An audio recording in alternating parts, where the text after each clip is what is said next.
Уже сегодня актеры Уфимского театра «Нур» познакомят зрителей с премьерной постановкой под названием «Исход».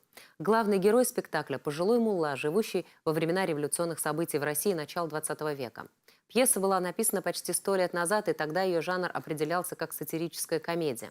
В современной же интерпретации история приобрела все признаки драмы. На предпремьерном показе побывал Александр Калинченко.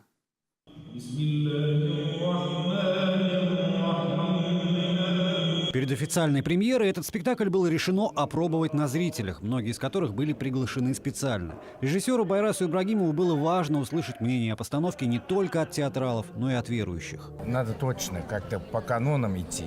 Вот поэтому пригласили сегодня и старшее поколение, и с мечети пригласили. Мы, чтобы ошибку не совершили.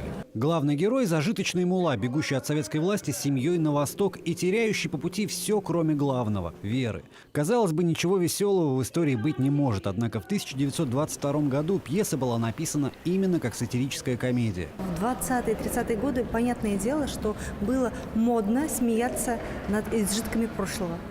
Но дело в том, что на сегодняшний день ситуация абсолютно другая.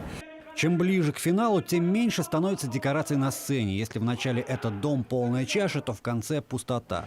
Задник, кулисы и даже пол – везде белая ткань. Большая часть действия происходит на белом фоне, словно сама сценография подчеркивает суетность происходящего на сцене. Все мирское – лишь пятно на ткани бытия. Белое пространство для того, чтобы выделить артистов, потому что тут важен каждый персонаж. После занавеса зал аплодировал стоя, из чего можно предположить, что спектакль не потребует каких-то существенных правок со стороны режиссера.